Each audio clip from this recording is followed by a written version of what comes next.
नमस्कार, मैं हूं गुलजार अहमद। इस वक्त हम मौजूद हैं जनपद मैनपुरी के कस्बा भोगांव में और हमारे साथ मौजूद है प्रिंसिपल कामता सिंह यादव जी, जो मुलायम सिंह यादव के साथ राजनीति में रहे हैं। काफ़ी उनके साथ चुनाव उन्होंने लड़ाए हैं उनको और काफ़ी करीब से उनको जानते हैं। आज हम उनसे बात करेंगे, नेताजी के पिछले कार्यकाल के बारे में जानेंगे, उनका कैसा नेचर रहा है उसके बारे में बात करेंगे, उनकी जीवन शैली पे बात करेंगे। तो हमारे साथ मौजूद हैं प्रिंसिपल कामता सिंह यादव जी।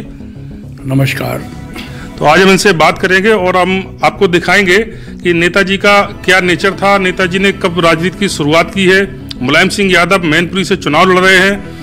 इससे पहले मुलायम सिंह यादव चुनाव जीते थे मैनपुरी से और आजमगढ़ से। उसके बाद मैनपुरी की सीट को छोड़ दिया था, जहां से उनके ही पौत्र जो है तेज प्रताप यादव को उपचुनाव में लड़ाया गया था। उनके सामने भाजपा के प्रत्याशी जो थे प्रेम सिंह शाह के, वो चुनाव लड़े थे, जो लगभग 3,21,000 कुछ वोटों से चुनाव तेज प्रताप यादव से हारे थे।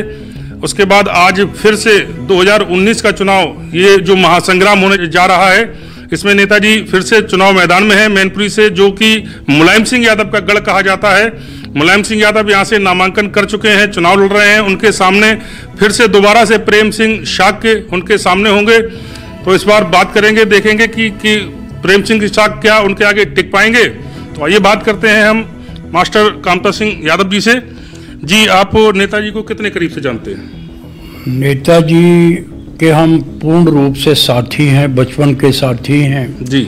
नेताजी के बुआ हमारे परिवार में थी और इसलिए नेताजी का बचपन से ही हमारे गांव में आना जाना था। हमारी और नेताजी की उम्र में 1 वर्ष के लगभग का कुछ कम का ही वक्त है, फासला है। नेताजी आते थे तो हम लोग, हमारी मदर बताती थी, गांव की महिलाएं बताती थी कि एक खटोले पे हम लोगों को डाल दिया जाता था, हम लोग आपस में खेलते थे। इसके बाद नेताजी जब बड़े हो गए तो भी आना जाना रहा, चूँकि रिश्तेदारी थी तो बीच बीच में आते जाते थे।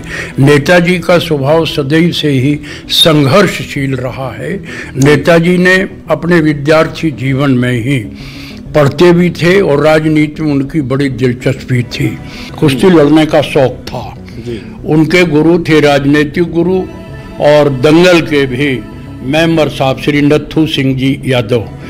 तो वो अपने से ड्योढ़े को कुश्ती में परास्त कर देते थे।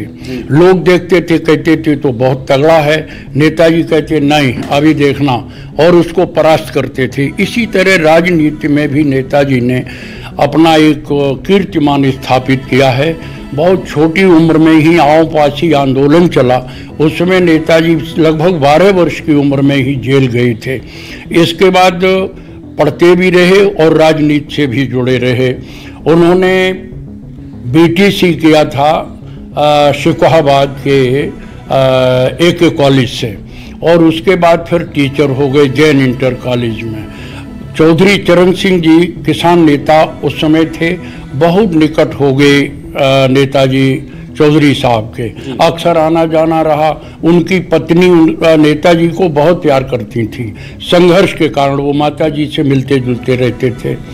और चौधरी साहब जो थे वो भी नेताजी को अपने पुत्र अजीत सिंह से भी ज़्यादा प्यार करते थे। राजनीतिक उत्तराधिकारी के रूप में उन्होंने नेताजी को चुना था, संघर्ष से बहुत प्रभावित थे तो वहाँ रहे। इसके बाद लोहिया जी इधर रहे फर्रुखाबाद में, कन्नौज में, तो उनके साथ नेताजी का भी जुड़ाव हो गया उनके जीवन काल में और लोहिया जी के विचारों से बहुत प्रभावित हुए वो और समाजवाद की तरफ उनकी विचारधारा पूर्ण रूप से बढ़ी। उन्होंने किसानों की राजनीति की, गरीबों का, कमजोरों का हमेशा साथ दिया। नेताजी बेहद संघर्षशील रहे, एक आदर्श जीवन उनका रहा, लोगों ने उनसे बहुत कुछ सीखा। संघर्ष के ऐसे धनी रहे नेताजी कि चाहे जैसे वो कुश्ती में दांव दिखाते थे और किसी को नहीं टिकने दिया उन्होंने ड्योढ़े लोगों को, इसी तरह से राजनीति में भी वो जहां भी खड़े हो गए वहां उनके सामने फिर कोई टिक नहीं पाया। ये हम आपसे और जानना चाहेंगे कि मुलायम सिंह यादव का जो आपने बताया कि यहाँ रिश्तेदारी है भोगांव क्षेत्र में, उनकी यहाँ बुआ भी आई थी और मुलायम सिंह यादव जब 2014 का इलेक्शन यहाँ से लड़े थे भोगांव विधानसभा से ही हार के गए थे, क्या कारण रहा? कारण रहा उस समय असल में हमारे जो विधायक हम बनाते रहे, एक तो क्या नाम था इनके, आलोक के पिताजी राम अवतार शाक्य को विधायक बनाया 3 बार। इसके बाद उनके उत्तराधिकार में आलोक शाक्य आ गए।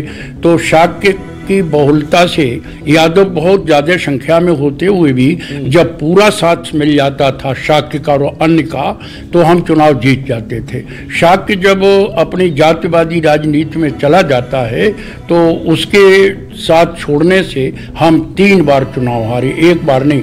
नेताजी को 2 बार हारे हम यहाँ से। अब ये तेज प्रताप जी लड़े तो भी हम भोगांव चुनाव में जो है तेज प्रताप भी हारे थे भोगांव विधानसभा से। हाँ, वो भी तब भी हम भोगांव से हारे थे।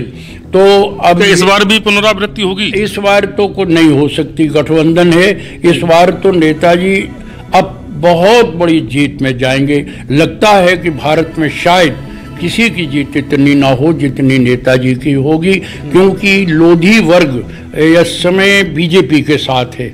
लेकिन कभी जब से हमारा साथ छोड़ा है लोधी ने सूबेदार जी के समय से, तब से वो कभी भी विधायक नहीं बन पाए। उनके मन में भी एक दर्द है, वो भी नज़दीक आना चाहते हैं कि इस चुनाव में हम कुछ करके दें नेताजी के लिए, ताकि हो सकता है कि हमारे लोगों को भी राजनीति में पद मिले, विधायक का पद मिल जाए। और इधर कल हमारी बात हुई है शाक्यों में भी, और जो शाक्यों के नेता हैं वो हमसे ये कह रहे हैं कि साहब अब की बार शाक्य वो गलती नहीं करेगा। लेकिन प्रेम सिंह शाक्य जो हैं शाक्य समाज से ही हैं। इस बार वो बीजेपी से मुलायम सिंह के सामने चुनाव लड़ने आए हैं। पिछली बार तेज प्रताप के सामने चुनाव हारे थे, इस बार जो फिर मुलायम सिंह यादव के सामने चुनाव लड़ रहे हैं, तो क्या शाक्य मतदाताओं को कितना रिझा पाएंगे? देखिए, यही चीज अब यहाँ सामने आ रही है, क्योंकि चुनाव शुरू हो गया है और लगता ये अब 2-4 दिन में पोजीशन साफ हो जाएगी कि शाक्य बिरादरीवाद में जाता है या समाजवादी पार्टी के साथ रहता है। यही शाक्य समाज का भविष्य निश्चित होगा। अगर शाक्य ने पिछली गलती फिर दोहराई तो निश्चित रूप से शाक्यों का यहाँ से आलोक का फिर खतरे में है टिकट। और अगर शाक्यों ने सुधार का काम किया, जैसा कल हमारी कुछ शाक्यों से बात हुई है, वो कहते हैं हमने शाक्यों को समझा दिया है कि तुमने अगर पिछली गलती की तो हम राजनीति से आउट हो जाएंगे। इसलिए शाक्य अब संभल रहा है और उम्मीद ये है कि शाक्य भी वोट करेगा नेताजी को, तो वो वोट मिलेगा। लोधी राजपूत भी काफी संख्या में हमारे चीज हम आपसे और जानेंगे कि नेताजी के साथ में उनके छोटे भाई शिवपाल सिंह यादव लगातार नेताजी के साथ राजनीति में रहे। वो एक जैसे कि राम और लक्ष्मण की जोड़ी हुआ करती थी। लक्ष्मण के रूप में मुलायम सिंह यादव के साथ में शिवपाल सिंह यादव थे, लेकिन इस बार नहीं है, नामांकन में भी नहीं आए थे। तो क्या वो अलग पार्टी बनाए बैठे हैं, तो कितना नुकसान पहुंचाएंगे? देखिए, ऐसा है कि ये कुछ पारिवारिक बातें हुई जिसके कारण से ये अलगाव हुआ। नेताजी ने बहुत प्रयास किया कि हमारा घर बिखरे नहीं, लेकिन कुछ समस्याएं ऐसी रहीं कि वो नहीं रुक पाया और अलग पार्टी बना ली शिवपाल सिंह ने। तो अब शिवपाल सिंह अपनी प्रतिष्ठा दांव पे लगा करके चुनाव स्वयं भी लड़ रहे हैं फिरोजाबाद से, अपनी पार्टी को भी खड़ा कर रहे हैं। तो अभी ये तो भविष्य बताएगा कि कितना नुकसान कर पाएंगे, लेकिन नेताजी ने तो प्रयास किया समझाने बुझाने का। और नेताजी जब यहाँ लड़ने आए तो शिवपाल सिंह जी ने पहले ही घोषणा कर दी थी कि नेताजी के खिलाफ हम कोई प्रत्याशी नहीं उतारेंगे। और मैनपुरी में थोड़ा कुछ ऐसा हुआ, हमारे समाजवादी पार्टी के भी कुछ लोग असंतुष्ट होकर के पार्टी से थोड़े अलग हुए हैं। वो सारे मैनपुरी लोकसभा सीट से वर्तमान सांसद थे तेज प्रताप यादव जी समाजवादी पार्टी के। जब वर्तमान सांसद यहाँ मौजूद थे, उसके बाद उनको यहाँ से न लड़ा के नेताजी खुद जो है चुनाव मैदान में आ रहे हैं। तो क्या कारण रहा कि तेज प्रताप को यहाँ से हटाया गया, किसी दूसरी जगह से भी नहीं लड़ाया गया? देखिए, उसका कारण कहा जाता है कि उनकी वजह से कुछ पार्टी में कार्यकर्ताओं के बीच में गुटबाजी भी शुरू हो गई थी। देखिए, वो गुटबाजी अब उनकी वजह से कहें या कैसे कहें, गुटबाजी तो हुई, इसमें कोई शक नहीं है। तेज प्रताप ने प्रयास भी किया गुटबाजी ना हो, लेकिन किन्हीं कारणों से गुटबाजी तो हुई है। दूसरा, नेताजी ने कोई उनकी गुटबाजी या उनकी कमजोरी की वजह से यहाँ लड़ना नहीं तय किया। नेताजी बहुत पहले से तय करे बैठे थे कि हम लड़ेंगे, पहले हमारा मन हुआ न लड़ने का तो नहीं लड़ेंगे, और लड़ेंगे तो मैनपुरी से ही लड़ेंगे।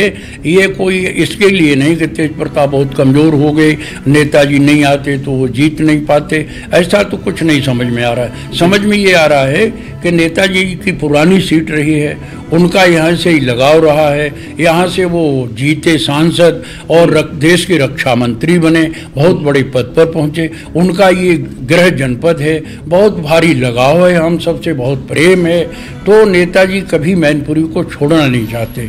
ये उनकी जन्मजात सीट है और उनके अपने घर की सीट है, उनका सबसे प्यार है, उनका कोई विरोधी नहीं है। इवन हम ये कह सकते हैं कि समाजवादी पार्टी में ही नहीं, दूसरे दलों में जो लोग हैं वो भी नेताजी का सम्मान करते हैं। और आज ये स्थिति पैदा हो गई है कि सारी पार्टियों के लोग अपनी पार्टी दलगत राजनीति को छोड़कर सब उत्साहित हैं कि हम वोट नेताजी को ही देंगे।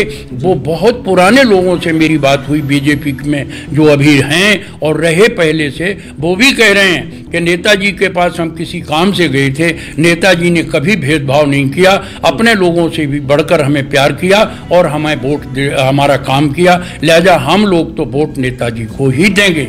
समाजवादी पार्टी ही नहीं, बीजेपी का, कांग्रेस का और बसपा से तो गठबंधन है ही, इसलिए नेताजी की इस तरह लहर बह रही है कि ये प्रेम सिंह कहीं टिकने वाले नहीं हैं, ये तो व्यर्थ में लड़ गए, अपना पता नहीं क्यों लड़ गए। तो क्या लगता है कि जो है चुनाव जो गठबंधन हो रहा है, ये नेताजी कितने वोटों से यहाँ से जीत हासिल करेंगे? नेताजी की जीत तो हम लोग तो अनुमान ये लगा रहे हैं कि जितने से नेताजी जीते हैं उससे दूने से नेताजी जीतेंगे, और लग ये रहा है कि देश में सबसे बड़ी जीत नेताजी की होगी। जी, इस समय ऐसा मुलायम सिंह यादव का जो गढ़ रहा है मैनपुरी, तो नेताजी अपना ये गढ़ मजबूत करना चाहते हैं, अपना किला ये मजबूत करके रखेंगे कि किसी दूसरे के खेमे में ना चला जाए। जी बिल्कुल पक्के तौर से। और नेताजी के यहाँ आते ही जाति, बिरादरी, संप्रदाय, धर्म, नीति सब छोड़कर लोग नेताजी के साथ इसलिए जाना चाहते हैं कि नेताजी ने मैनपुरी को इतना प्यार दिया है, उन्होंने कभी माना ही नहीं कि हमारा ये हमारे दल का है। जो पहुंच गया नेताजी के पास, हमसे लोग तारीफ करते हैं कि साहब हम फलाने दल में थे और कोई हमें काम पड़ गया, नेताजी के पास पहुंचे, तत्काल उन्होंने हमारा काम किया, तो लोग उनके काम से बहुत प्रभावित हैं। नेताजी जनपद मैनपुरी के संरक्षक हैं, पहले रहे, आज भी हैं, और जब तक वो रहेंगे वो मैनपुरी के संरक्षक रहेंगे, उनके सामने कोई टिकने वाला नहीं है। और हम लोगों ने जब पर्चा भरा तो इटावा हम मिलने गए थे नेताजी से, हम लोग कुछ लोग थे जिनके सामने हमने कहा था नेताजी आप, उसमें सुभाष MLC जी थे, KC यादव थे और इस तरह के लोग थे। हम लोगों ने कहा आप केवल पर्चा डालकर और चले जाइए, आप थोड़ा सा स्वास्थ्य का कारण है तो आप कहीं जाएंगे नहीं, आप एक दिन मीटिंग करना चाहे कर जाएं, आप लखनऊ लेटिए, हम लोग आपको चुनाव जिताकर और रिकॉर्ड मतों से देश में सबसे बड़ी जीत दिलवाकर आपको संसद भेजेंगे। और हम लोग उसी तरह से लगे हुए हैं और चुनाव एक तरफा है, कोई विरोध नहीं है। प्रेम सिंह अपनी जमानत नहीं बचा सकते, कितना ही प्रयास करें, किसी ने हिम्मत नहीं की। आपने स्वयं देखा होगा कि कब से चल रहा, ममतेज शाह के आ रहे हैं, फलाने आ रहे हैं, ये आ रहे, वो आ रहे, कोई हिम्मत नहीं कर पाया। और एक बार तो ऐसा लगा कि ये सीट निर्विरोध ही होगी, कोई लड़ने वाला नहीं, लेकिन प्रेम सिंह किसी तरह से झुक गए हैं तो घूमेंगे फिरेंगे, कुछ पाएंगे नहीं।